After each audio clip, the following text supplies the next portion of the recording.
स्वागत है आपका मेरे YouTube चैनल पे। आज हम बात करने वाले हैं इंटरव्यू में पूछे जाने वाले SPI और डेक से रिलेटेड, डेक यानी प्रिंटर से रिलेटेड इंटरव्यू में पूछे जाने वाले क्वेश्चंस के बारे में।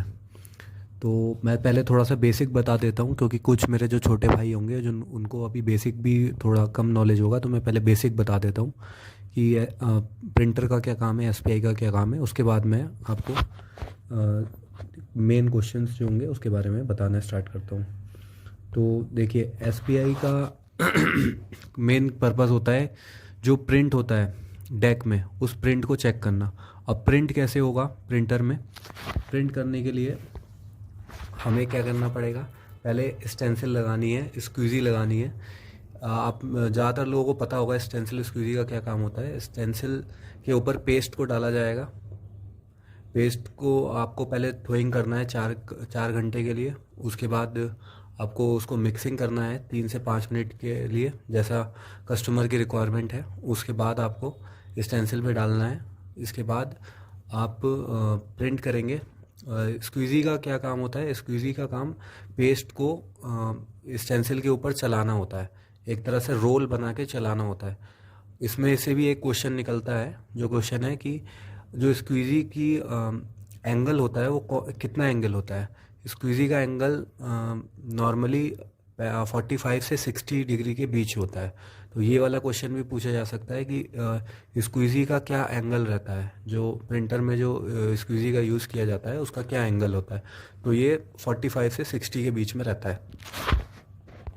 ओके, अभी क्या है कि हमारा बोर्ड में पेस्ट लग गया। अब पेस्ट जो लगा है उस पेस्ट को चेक किया जाता है कि जो हमारे बोर्ड के पैड में जो पेस्ट लगा है वो पेस्ट सही से लगा है या नहीं लगा है। इसको चेक करने के लिए क्या करते हैं, एसपीआई उसको चेक करते हैं कि पेस्ट प्रॉपर तरीके से लगी है या नहीं लगी है। तो इसीलिए एसपीआई का फुल फॉर्म भी होता है शोल्डर पेस्ट इंस्पेक्शन। तो एसपीआई का क्या करती है कि शोल्डर पेस्ट को इंस्पेक्शन करती है कि पेस्ट प्रॉपरली सही तरीके से लगा है या नहीं लगा है। उसके बाद कुछ डिफेक्ट आते हैं, जैसे कि टॉमस्टोन किस वजह से आता है, ये वाला इंटरव्यू में क्वेश्चन पूछा जाता है। तो टॉमस्टोन आने का मेन वजह ये होती है कि अगर आपके एक पैड में ज़्यादा पेस्ट लग गया और दूसरे पैड में कम पेस्ट लगा, तो टॉमस्टोन आने की बहुत ज़्यादा संभावना है, जैसे कि आप इस इमेज में देख सकते हो। और अगर एक पैड में जो पेस्ट लगा है वो फुल्ली मेल्ट हो गया अच्छे से, लेकिन दूसरी साइड वाला पेस्ट किसी कारण से पेस्ट पुराना था या पेस्ट में नम्स बन गए थे, इस वजह से पेस्ट पूरी तरह से मेल्ट नहीं हुआ, तो भी वो टॉमस्टोन बना देगा। टॉमस्टोन मेनली 90 डिग्री पे कंपोनेंट को खड़ा कर देता है। मेनली ये छोटे कंपोनेंट्स में होता है, बड़े कंपोनेंट्स में टॉमस्टोन ज़्यादा देखने को नहीं मिलता है।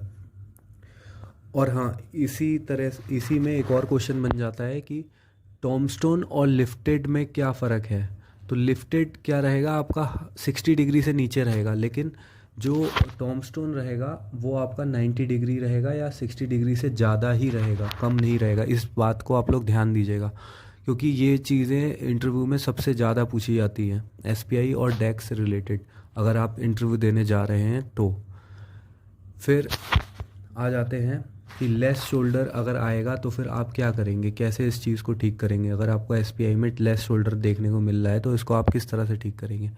तो लेस शोल्डर को ठीक करने के लिए हम स्क्वीज़ी का पहले तो हम ये कर सकते हैं, पेस्ट को मिक्स कर सकते हैं। हो सकता है कि पेस्ट पहले का पड़ा हुआ हो, या पेस्ट को 30 मिनट से ज़्यादा हो गए हो स्टेंसिल में पड़े हुए, लाइन रुकी हुई हो। तो हमें क्या करना है कि एक बॉक्स में, पेस्ट के ही बॉक्स में हमको पेस्ट को डाल के उसको स्पैचुला से मिक्स कर लेना है।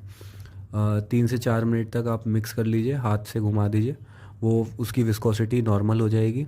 विस्कोसिटी के बारे में मैं पहले भी आपको प्रीव्यू वीडियो में बता चुका हूँ, तो एक बार आप वो वाली वीडियो देख लीजिएगा। तो मैं विस्कोसिटी के बारे में इसके बारे में मैंने उस वीडियो में डिटेल में बताया है।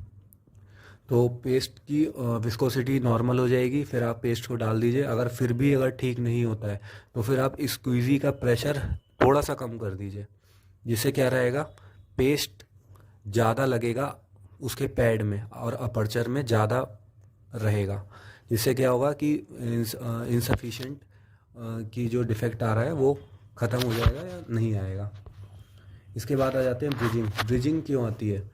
इसका भी मेन रीज़न विस्कोसिटी ही होता है। आप में से ज़्यादातर भाइयों को पता होगा कि विस्कोसिटी क्या चीज़ होती है। अगर आप लोगों को नहीं पता तो प्लीज़ मेरी और वीडियोस हैं, वो वाली शोल्डर पेस्ट की वीडियो, वो आप देख सकते हैं, उसमें मैंने बताया है। तो अगर शोल्डर पेस्ट की अगर ब्रिजिंग आती है, एसपीआई में आप देख रहे हो ब्रिजिंग आ रही है कंटिन्यू, तो इसमें आप कर सकते हो या तो शोल्डर पेस्ट को निकाल के फिर से मिक्स करके डालो, या फिर शोल्डर पेस्ट को चेंज कर दो अगर ब्रिजिंग आ रही है। और दूसरा, अगर फिर भी ठीक नहीं हो रहा है तो फिर आप ये कर सकते हो, स्क्वीजी के प्रेशर को बढ़ा दो। हाँ, इस जगह पे हम स्क्वीजी के प्रेशर को बढ़ा देंगे। ऐसा इसलिए करेंगे क्योंकि जो प्रेशर से जब स्क्वीजी चलेगा तो फिर उस जगह पे पेस्ट कम रुकेगा। कम रुकेगा का मतलब समझ रहे हैं आप? जब वो आगे बढ़ता जाएगा तो फिर वो एक रोल बनाते हुए आगे निकल जाएगा। अगर हम प्रेशर को कम कर देंगे तो फिर वो गैप रहेगा और उस जगह पे शोल्डर पेस्ट को रोका रहेगा। इसलिए हम स्क्वीजी के प्रेशर को बढ़ा देंगे। ठीक है, ब्रिजिंग के लिए हमें ये करना है। शोल्डर पेस्ट को इसमें मेन रोल शोल्डर पेस्ट का ही है। आप विस्कोसिटी भी एक बार चेक कर सकते हो। इसके लिए विस्कोसिटी चेक करने की एक मशीन भी होती है, उसमें आप विस्कोसिटी चेक कर सकते हो। शोल्डर पेस्ट हो गया। अब हम बात करेंगे शोल्डर बॉल के बारे में। शोल्डर बॉल क्यों बनती है? अगर हमको एसपीआई में देखने को मिल रहा है कि या फिर हमको कंपोनेंट्स में देखने को मिल रहा है शोल्डर बॉल आ रहे हैं उसमें, तो शोल्डर बॉल की वजह क्या होती है? देखिए, इसकी काफ़ी सारी वजह हो सकती है शोल्डर बॉल आने की। इसमें से एक वजह ये है कि अगर आपका जो स्टेंसिल है वो अगर क्लीन नहीं है, या फिर पहले डिफेक्ट आ रहे थे, तो अगर आपने उसको क्लीन नहीं किया है तो शोल्डर बॉल डिफेक्ट आएगा ही आएगा। तो आपको इसमें क्लीनिंग का भी जो स्टेंसिल रहता है वो भी काफ़ी तरह से होता है। एक तो मशीन से क्लीनिंग होता है। मशीन से क्लीनिंग का क्या रहता है कि ऑटोमेटिकली 1 से 2 बोर्ड के बाद में मशीन क्लीन करती है स्टेंसिल को। नीचे उसमें क्लॉथ लगा होता है, उसमें आईपीए डाल के। आईपीए की फुल फॉर्म भी मैं आपको बता दूं, क्योंकि हो सकता है पूछ लें, इंटरव्यू का कोई भरोसा नहीं है। आइसोप्रोपाइल अल्कोहल, ठीक है, इसको आप लोग नोट डाउन कर लीजिएगा। तो क्या रहता है कि स्टेंसिल, एक होती है मैनुअल क्लीनिंग। मैनुअल क्लीनिंग क्या होती है? हर 4 घंटे में होती है। और एक होती है 12 घंटे में, जो हर 12 घंटे में स्टेंसिल क्लीन होने के लिए आती है।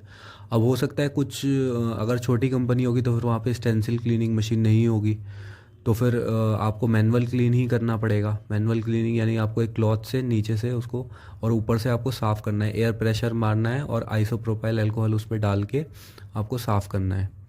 ठीक है, तो ये आज के हमारे मेन जो मैंने कुछ क्वेश्चंस थे बैक से और एसपीआई से रिलेटेड, वो मैंने आपको शेयर किए।